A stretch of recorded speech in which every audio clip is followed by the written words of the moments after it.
Hey everyone, welcome back to the channel. This is Carmen, and today I'm talking about call to action copywriting.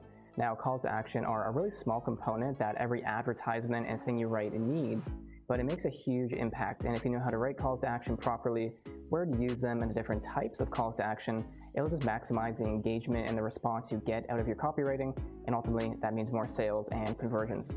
And simply put, a call to action is just a word or a phrase that tells the reader what to do next.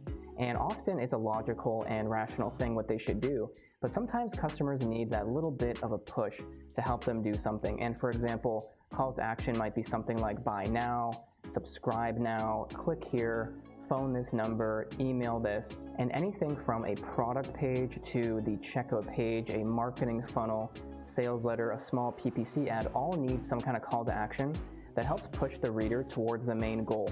And that's why calls to action need to be tailored to each advertisement and buyer persona, because everything's different. Maybe on your website, you're gonna have a pop-up and there's gonna be a call to action to sign up for a newsletter.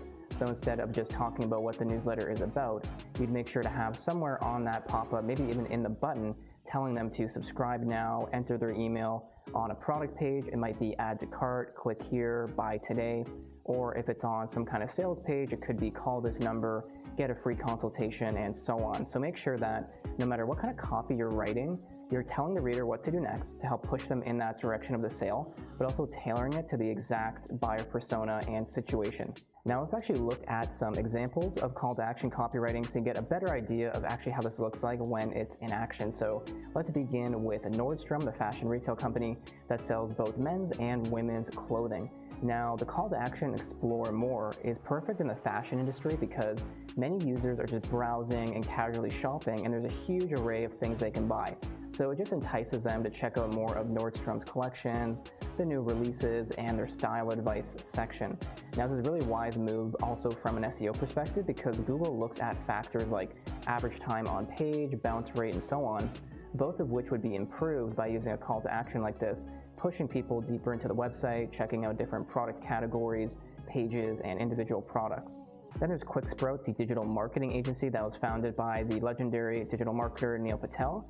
And on their website, directly on the homepage, is a pretty cool call to action and one of the cleanest landing pages I've ever seen, because right there, front and center, is a call to action that says get started now, and it's a really effective prompt because it entices users to begin the journey of growing their online business.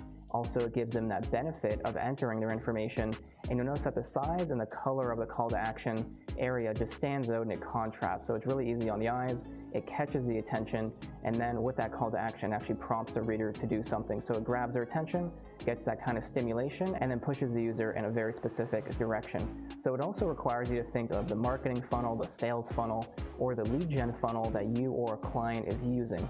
Always try to think about top, middle, and bottom of the funnel. Is this user brand new to your business? They don't know anything about you?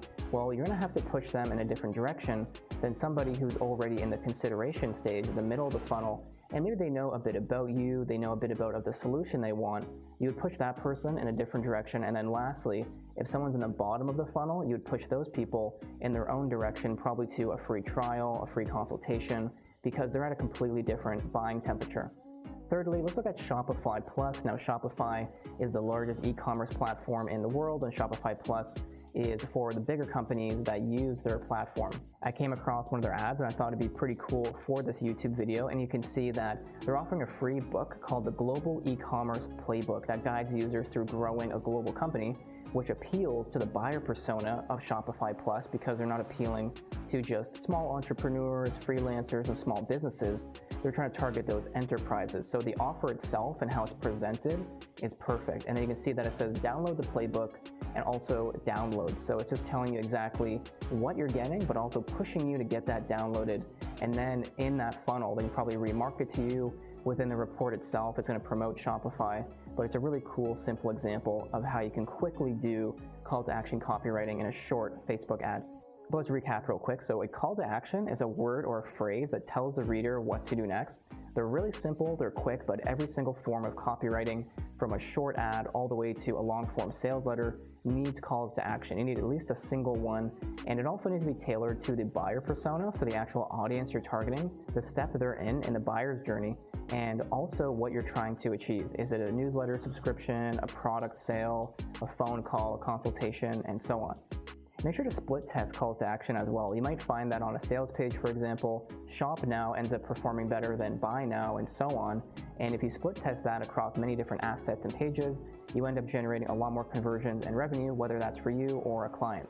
Now, if you want to learn more about copywriting strategies and what we talked about today, go into the description, get my free courses, templates, and other copywriting resources. Other than that, subscribe if you're new to the channel. Thanks for watching, and I'll catch you in the next one.